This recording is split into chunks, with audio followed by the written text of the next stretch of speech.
qui avait fait bâtir son château près d'une immense forêt pleine de bêtes sauvages. Les chevreuils, les cerfs, les lièvres, les perdrix gambadaient dans les taillis et, sous les hautes frondaisons, des ombrages feuillus et touffus. Il faut dire que ce roi adorait le gibier et il exigeait qu'on lui en serve un plat à chacun de ses repas. Un jour, il a envoyé un chasseur pour abattre un chevreuil, dans la forêt voisine donc. Le soir, le chasseur n'est pas rentré. Le lendemain matin, le roi a envoyé 2 chasseurs partir à la recherche du premier. Le soir, aucun des 3 n'est revenu. Alors le 3e jour, le roi a réuni tous ses chasseurs et il leur a donné l'ordre de fouiller la forêt de fond en comble, dans les moindres recoins, et de ramener ceux qui s'étaient perdus. Eh bien, le soir, aucun des chasseurs n'est revenu au château, ni eux, ni leurs chiens. Tous avaient disparu. Alors le roi a été assez épouvanté. Il s'est dit qu'il y avait un mystère là-dessous, que c'était quelque chose de fantastique. Cette forêt était vraiment maléfique. Alors il a décrété que cette forêt était maudite et il interdisait que quiconque y pénétrât. Et donc, la forêt a retrouvé tout son silence, qui était seulement interrompu le soir par le cri du hibou. Quelquefois, un vautour ou un aigle venait planer au-dessus de la forêt, mais sinon, c'était une vaste solitude, plus sauvage encore qu'avant. Et puis le temps a passé, quelques années. Un jour, un homme s'est présenté au château du roi et il a demandé à voir le roi. C'était un chasseur inconnu, venu on ne sait d'où. Et ce chasseur a offert ses services au roi et il lui a dit que lui, il était prêt à aller chasser dans la forêt interdite. Et le roi lui a dit « Mais c'est impossible, je te l'interdis, voyons, cette forêt est maudite, tu n'en ressortiras pas vivant, tous ceux qui y ont pénétré n'en sont pas ressortis, je ne veux pas que tu y ailles. » Mais le chasseur a insisté, il a dit « Je le prends sur moi, c'est à mes risques et périls, je ne sais pas ce que c'est que la peur. » Et il a tellement insisté qu'à la fin, le roi lui a accordé l'autorisation. Alors le lendemain, dès l'aube, le chasseur, inconnu, est parti avec son chien pour la forêt maudite. À peine arrivé dans la forêt, le chien a levé un lièvre et s'est précipité à sa suite. Le chasseur le suivait, lui aussi. Or voilà qu'à peu près au centre de la forêt, il y avait un marécage. Et le chasseur a vu son chien s'approcher du marécage et il a vu sortir des eaux stagnantes un grand bras, armé d'une main bien sûr, un bras nu, qui attrapait le chien et qui le tirait au fond de l'eau. Le chasseur est revenu au château, il est allé voir le roi et il lui a dit « Majesté, confiez-moi 3 grands gaillards, des hommes robustes, je vais les emmener avec moi et je vais percer ce mystère. » Alors, on a fait venir 3 serviteurs qui étaient vraiment costauds, des beaux garçons bien solides. Le chasseur leur a demandé de prendre chacun un seau. Ils sont tous repartis pour la forêt. Et le chasseur leur a donné l'ordre de vider le marécage. Ils y ont passé la journée avec leurs seaux. Ils ont retiré toutes les eaux stagnantes. Et quand enfin il n'y avait plus qu'un peu de boue dans le fond, ils ont découvert une espèce de grand sauvage avec la peau couleur de rouille. On ne voyait pas son visage parce que sa tête était recouverte d'algues verdâtres qui lui servaient de chevelure en quelque sorte. Alors, les 3 gaillards se sont emparés de lui, ils l'ont ligoté avec une grosse corde, ils l'ont traîné jusqu'à la cour du château et là, le roi était bien étonné devant cette créature. Il a fait venir une cage en fer et on a enfermé l'homme sauvage dans cette cage. Le roi a fermé la porte à clé, il a remis la clé à la reine et il lui a demandé de la mettre en sûreté. La reine a caché la clé sous son oreiller. Et le roi a décidé que désormais, le sauvage resterait là au milieu de la cour et que quiconque essaierait d'ouvrir la cage serait puni de mort. Et à partir de ce jour-là, la forêt était en quelque sorte délivrée. Tout le monde pouvait y retourner, chasser, chercher du bois mort ou des champignons. Il n'y avait plus aucun danger. Et le grand homme sauvage était là, dans sa cage de fer au milieu de la cour. Oh, bien sûr, tout le monde est venu le voir, c'était un objet de curiosité. Les courtisans, les seigneurs, les serviteurs se succédaient, venaient rôder autour de la cage, et on y allait de son commentaire et de ses moqueries. Le roi avait un fils qui avait 8 ans, un petit garçon, et le petit prince était très intrigué par l'homme sauvage. Il venait souvent tourner, rôder autour de la cage, il l'observait. Et puis un jour, il est allé dans la cour pour jouer avec sa balle en or. Il jouait avec sa balle en or, et voilà que la balle est tombée dans la cage. Est-ce qu'il l'avait fait exprès? En tout cas, il voulait récupérer sa balle, le petit prince. Alors il s'est approché, il a dit « Homme sauvage, donne-moi ma balle, s'il te plaît, ma balle en or. » Et le sauvage a un peu écarté les algues qui lui servaient de chevelure et lui a dit « Je te donnerai ta balle si tu m'ouvres la porte de la cage. »« Ah, mais je n'ai pas le droit, c'est interdit. Le roi, mon père, l'a interdit formellement, sous peine de mort, je ne peux pas. »« Eh bien, tu n'auras pas ta balle. » Le petit prince est reparti dans sa chambre, bien dépité. Et le lendemain, il est revenu. « Homme sauvage, s'il te plaît, donne-moi ma balle, c'est mon jouet préféré, donne-moi ma balle. »« Je te l'ai dit hier, tu auras ta balle si tu m'ouvres la porte de la cage. »« Mais je ne peux pas, j'ai pas le droit, c'est interdit, mon père l'a interdit, sous peine de mort, je ne peux pas. »« Alors tant pis pour toi. » Le petit prince est retourné dans sa chambre, mais vraiment, il avait le cœur gros. Et le lendemain, le roi était parti chasser, pour une fois. Et le petit prince n'était pas surveillé, il est allé dans la cour jouer comme d'habitude. Il s'est approché de la cage, il a dit « Homme sauvage, vraiment, je t'en supplie, rends-moi ma balle. »« Tu l'auras si tu m'ouvres la porte de la cage. »« Mais je ne peux même pas l'ouvrir, de toute façon, je ne sais pas où est la clé. »« Tu la trouveras dans la chambre de ta mère, elle l'a mise sous son oreiller. Va la chercher. » Le petit prince, là, il a oublié tous ses scrupules. Il avait tellement envie de sa balle en or. Il a couru jusqu'à la chambre de sa mère, il a fouillé sous l'oreiller, il a trouvé la clé. Alors il est revenu dans la cour du château et il a essayé d'ouvrir la porte de la cage. Mais c'était une grosse serrure en fer et il s'est pincé vraiment très très fort et ça lui a fait très mal. Mais il a quand même réussi à ouvrir. Alors, une fois la porte ouverte, l'homme sauvage a ramassé la balle, il lui a donné sa balle en or et il est parti à grandes enjambées. Et le petit prince s'est mis à courir derrière lui. « Homme sauvage, ne t'en va pas. Oh, je t'en prie, tu sais, je vais être fouetté. J'avais pas le droit d'ouvrir la porte de la cage. Ne t'en va pas. » L'homme sauvage s'est arrêté, il s'est retourné. Il a regardé le petit prince. Il est revenu vers lui, il l'a attrapé, il l'a mis sur ses épaules et il est parti avec. Et il est parti vite.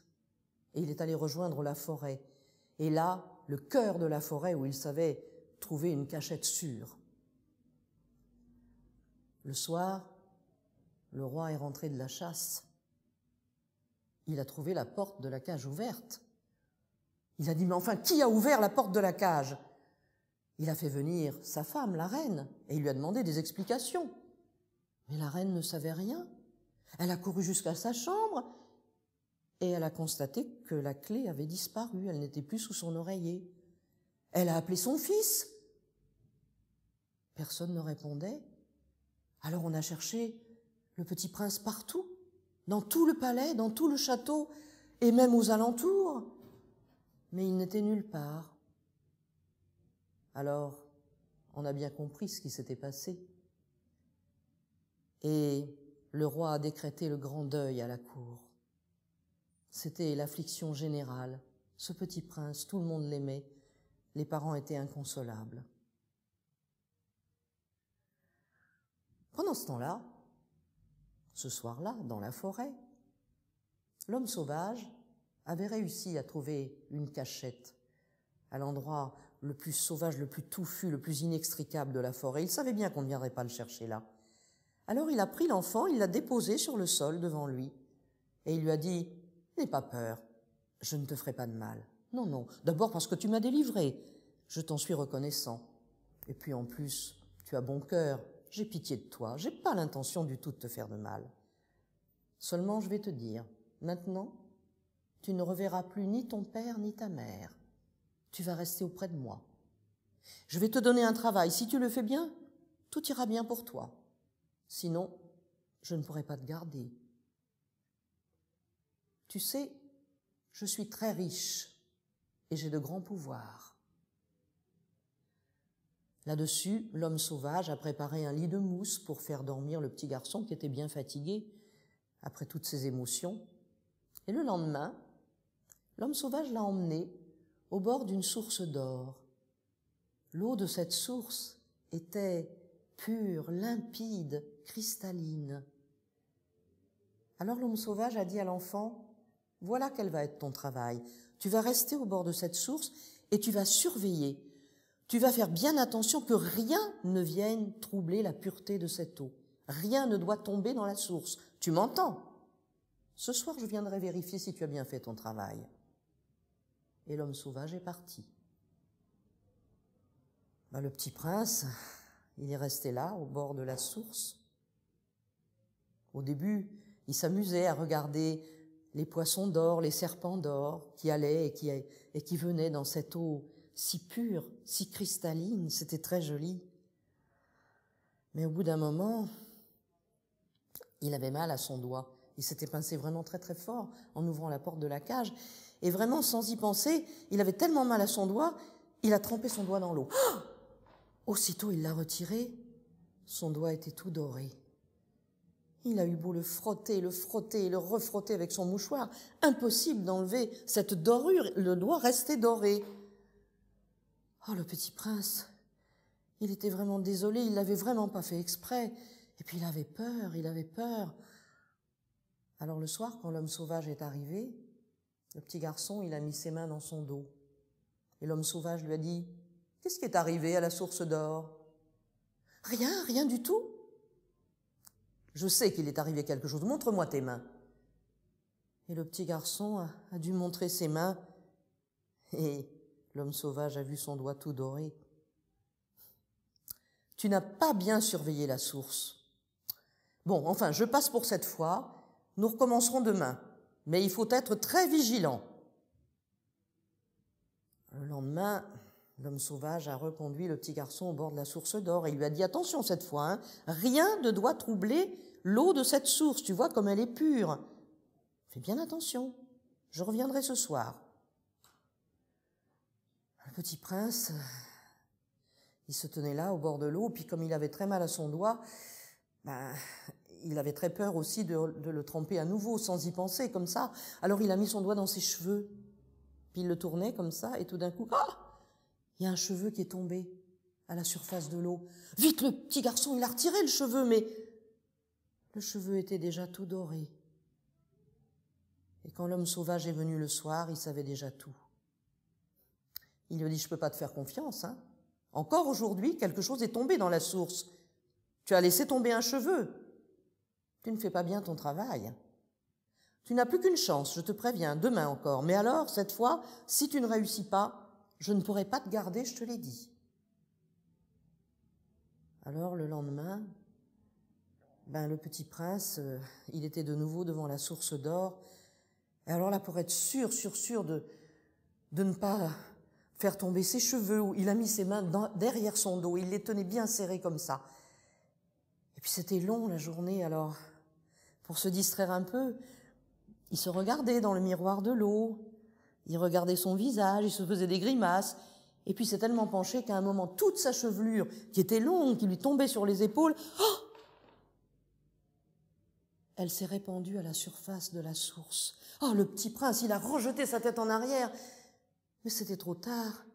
Ses cheveux étaient tout dorés et brillaient comme un soleil. Oh, c'était magnifique. Mais qu'est-ce qu'il a eu peur, le petit prince. Il savait plus comment faire. Alors heureusement, il avait un mouchoir, alors il l'a installé sur sa tête, il a ramassé ses cheveux, il a noué le mouchoir aux quatre coins pour se faire un bonnet. Mais le soir, l'homme sauvage est arrivé, il savait tout déjà. Il lui a dit, retire ce mouchoir. L'enfant a retiré le mouchoir et ses merveilleuses boucles dorées se sont répandues autour de son visage. Et l'homme sauvage lui a dit, tu vois, je suis désolé, tu n'as pas réussi l'épreuve, alors je ne peux plus te garder. Tu vas partir à travers le monde et tu vas connaître la pauvreté maintenant. Mais enfin, j'ai pitié de toi. Tu es si faible, si jeune. Si tu es en danger, si tu as besoin de quelque chose, viens à l'orée de la forêt et appelle-moi. Jean de Fer! Appelle-moi fort. Je viendrai t'aider. Et le petit prince a dû partir, tout seul, à pied. Il est parti droit devant lui. Il suivait les chemins quand il y en avait, et quand il n'y en avait pas, il continuait à travers champs. Il a longé des rivières, il a traversé des forêts. À force de marcher, il était vraiment épuisé, il avait faim. Il a fini par arriver dans une grande ville. C'était la capitale de ce royaume-là. Il a cherché du travail, il fallait bien qu'il mange. Mais il ne savait rien faire. Un fils de roi, on ne lui apprend aucun métier. Alors personne ne voulait de lui. Il était tellement désespéré, il est allé jusqu'au château du roi. Et là, il a demandé qu'on le garde. Il était prêt à faire n'importe quoi. Comme il a plu aux gens de la cour, c'est vrai qu'il était joli, bien sûr, il avait caché ses cheveux. Alors on a cherché qu'est-ce qu'on pourrait faire de lui. Mais on a quand même décidé de le garder. Et justement, le cuisinier a eu une idée. Il dit, justement, j'ai besoin d'un aide cuisinier. Eh bien, je vais le prendre à mon service. Voilà, c'est tout simple. Oh, il fera les travaux les plus rebutants, bien sûr. Il ira chercher le bois mort, il fendra les bûches, et puis il portera les cendres, il jettera les cendres, il ira chercher le haut puits. C'était des tâches vraiment fatigantes et rébarbatives, surtout pour un petit prince. Mais il s'est acquitté de son travail, sans rechigner, il le faisait très bien, avec beaucoup de conscience. Le cuisinier était content de lui, et le petit prince grandissait au fur et à mesure que le temps passait. Il était presque un adolescent maintenant. Puis voilà qu'un jour, le cuisinier s'est trouvé dans l'embarras. Il fallait absolument porter un plat sur la table du roi et il n'avait personne pour le faire. Lui était trop occupé. Alors il a appelé son petit aide cuisinier, il lui a dit « Tiens, c'est toi qui vas porter ce plat sur la table du roi. » Alors le jeune prince, il a pris le plat, il est monté, il est arrivé dans la superbe salle à manger où le roi prenait son repas. Il s'est avancé vers le roi et le roi était très offusqué. Il lui a dit « Comment ? Tu te présentes devant le roi avec un bonnet sur la tête, mais ça ne se fait pas. Découvre-toi immédiatement. » Il faut dire que le jeune prince, il avait toujours un bonnet sur la tête qui ne le quittait jamais. Alors vite, il a cherché une excuse, un prétexte. Il a dit « Oh non, je ne peux pas retirer mon bonnet parce que j'ai des vilaines croûtes sur la tête. » Alors là, le roi était furieux. Il a fait venir le cuisinier, il lui a dit « Comment ? Tu oses employer un teigneux dans les cuisines ? Ce garçon, mais il est malade, voyons, renvoie-le immédiatement, c'est tout ce que tu as à faire. » Le cuisinier s'était attaché au jeune prince et ça lui faisait vraiment mal au cœur de le renvoyer. Il savait bien qu'il ne savait pas où aller. Alors, ils ont fait un échange avec le jardinier. Ils ont échangé leurs aides. Et le jeune prince est devenu aide jardinier. Ce qui fait qu'à partir de ce jour-là, toujours avec son bonnet sur la tête, eh bien, il a dû sarcler, biner, semer, récolter tous les jours de l'année qu'il plante, il pouvait pleuvoir, il pouvait geler, par tous les temps, sous les intempéries, il devait travailler la terre, il était toujours dehors, mais ça lui plaisait. Et le temps a passé, comme il passe toujours. Et le petit prince était vraiment devenu un jeune homme maintenant. Et puis un jour, c'était l'été, il faisait une chaleur accablante. Et le jeune aide jardinier était là dans les plates-bandes et il avait vraiment très très chaud avec son bonnet sur la tête. Alors, comme il se voyait seul, il a retiré son bonnet. Et tous ses cheveux d'or ont cascadé autour de lui. Et alors, sous le soleil, ils étincelaient, ça donnait des rayons, mais c'était magnifique. et ses cheveux brillaient tellement que le reflet doré est venu jusque dans la chambre de la princesse. Sa chambre, elle habitait la tour, là, juste au-dessus, qui donnait sur le jardin. Et la princesse, elle a vu ce reflet doré, elle s'est demandé d'où ça venait. Elle est allée voir à la fenêtre, et elle a aperçu le jeune homme avec ses cheveux dorés là-bas, qui travaillait dans les plates-bandes. Alors elle a crié « Garçon, monte-moi un bouquet !» Vite, lui, il a remis son bonnet sur sa tête et il est allé ramasser des fleurs des champs, bien odorantes.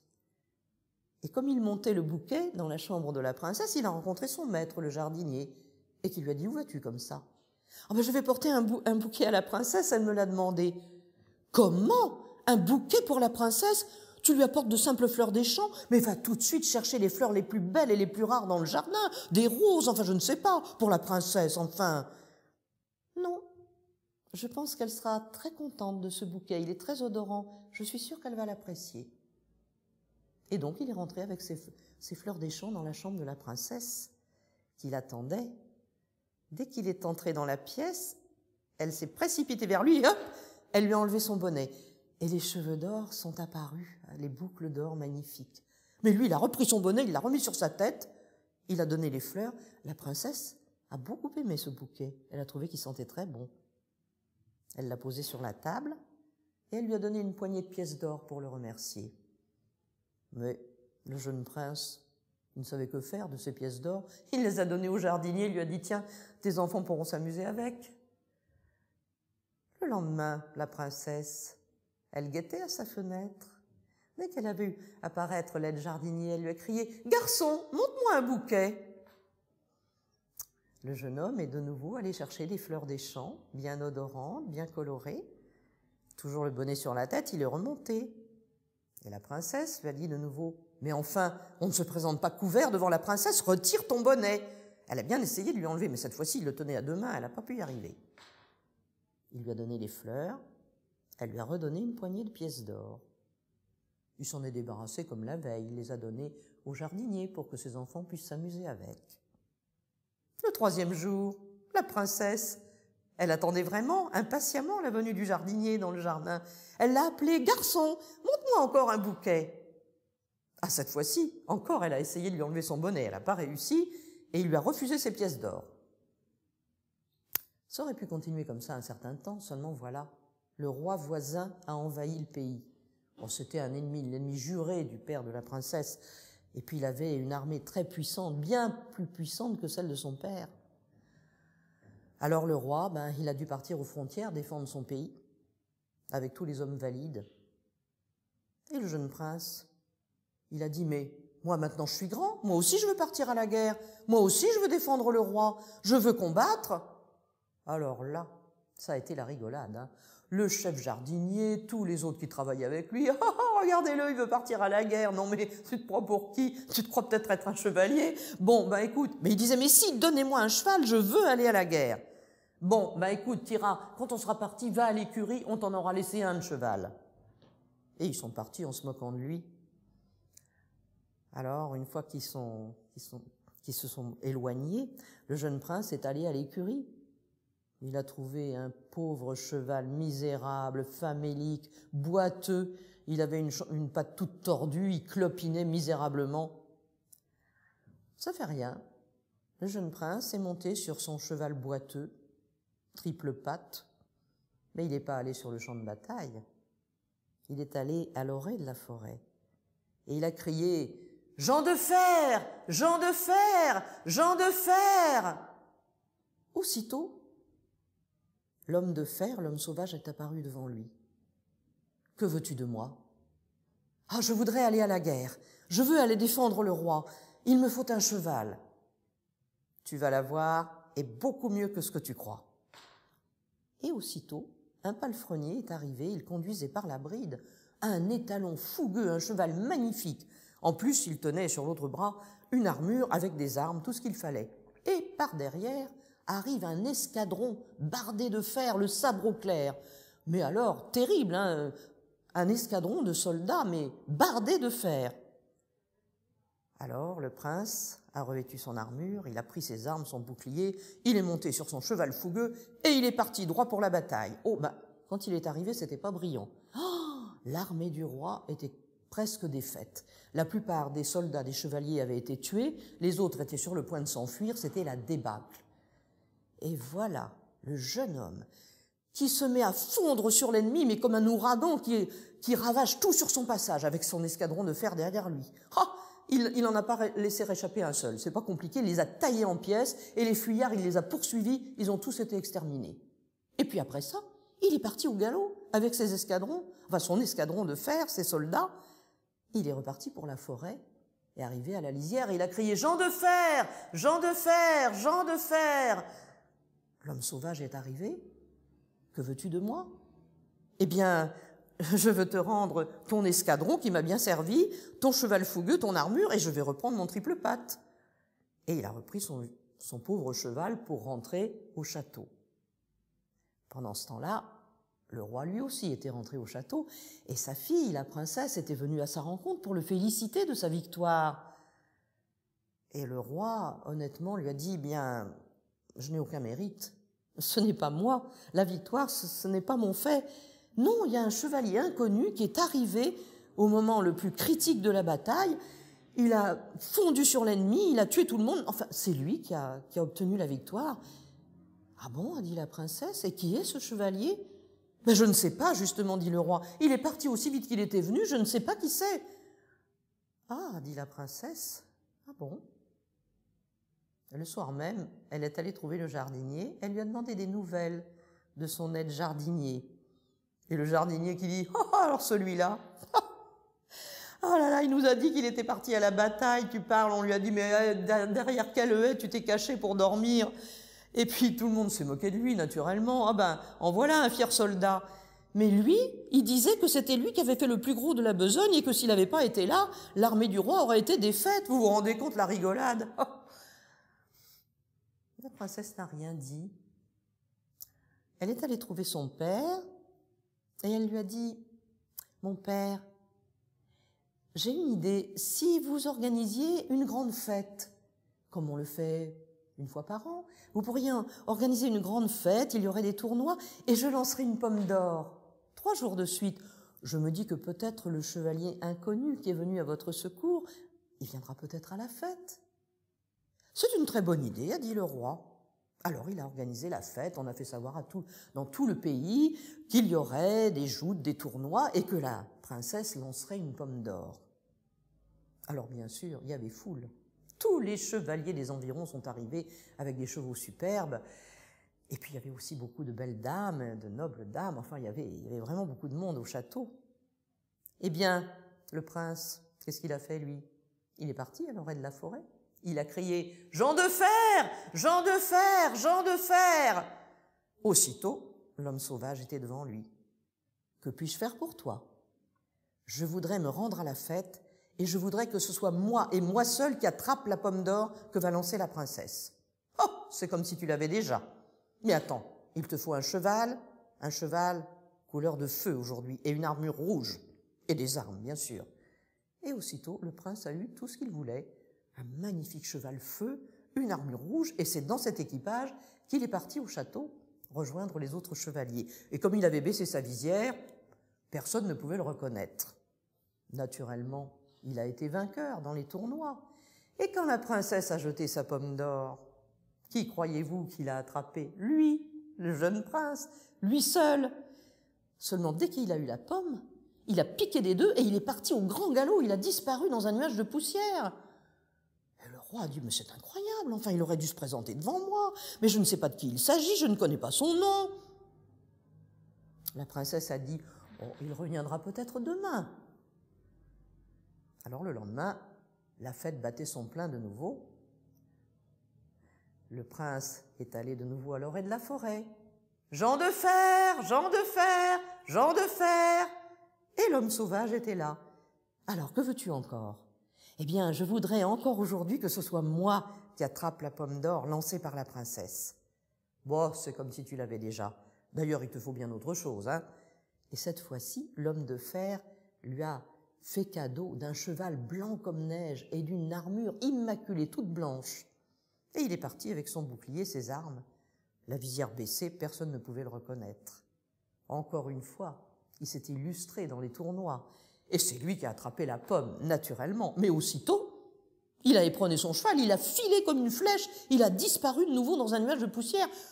Ah, le roi était indigné. Il a dit, mais enfin, c'est incroyable, c'est illicite. Celui qui gagne, le vainqueur, doit se présenter devant moi, je dois prendre son nom, je dois savoir qui il est. Il a dit, bon, c'est très bien, si demain ce chevalier revient, il a dit à ses gardes, vous allez le poursuivre. Hein. Quitte à croiser le fer avec lui, je veux savoir qui il est. Bien sûr, le lendemain, le jeune homme voulait de nouveau être de la fête. Il est retourné à l'orée de la forêt. Jean de fer, Jean de fer, Jean de fer. Jean de fer est apparu. Alors, qu'est-ce que tu veux aujourd'hui? Eh bien, je voudrais être le seul à attraper la pomme d'or que va lancer la princesse. Ben oui, bien sûr. Et puis tu vas avoir un beau cheval noir aujourd'hui. Et c'est vrai qu'il a eu un coursier, un cheval noir avec une armure noire absolument somptueux. Et le voilà parti. Encore une fois, il s'est illustré dans les joutes et les tournois. Et c'est lui qui a attrapé la pomme d'or, bien sûr.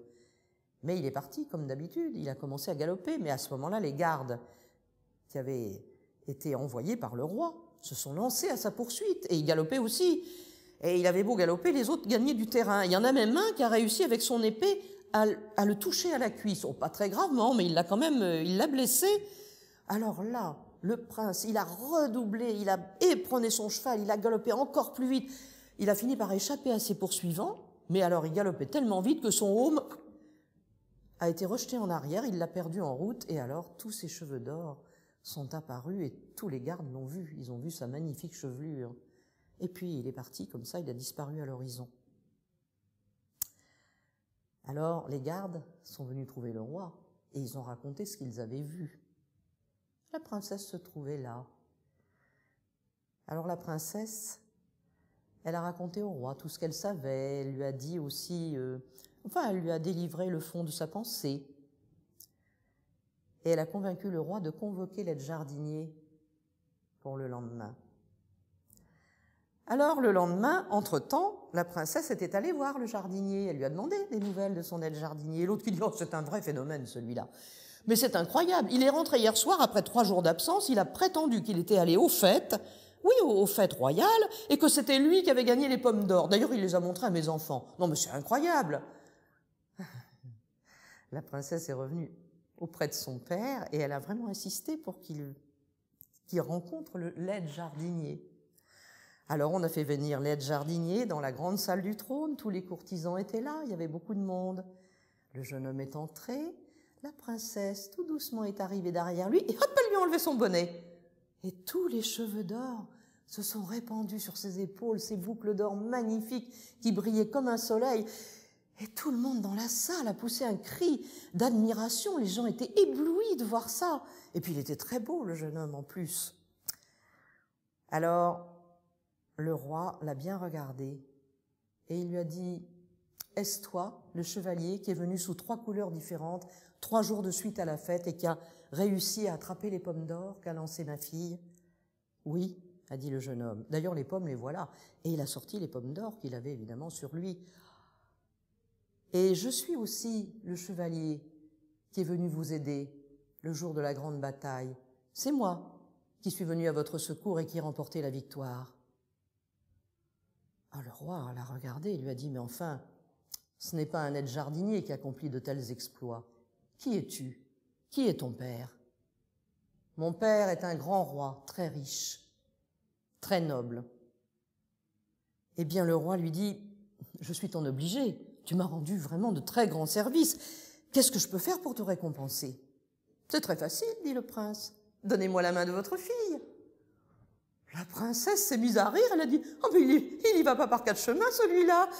Mais elle était ravie absolument, elle est venue auprès de lui tout de suite, lui donner la main, elle n'attendait que ça, bien sûr. Et on a préparé les noces, oh, des noces magnifiques, somptueuses. Et on a fait venir les parents du jeune homme.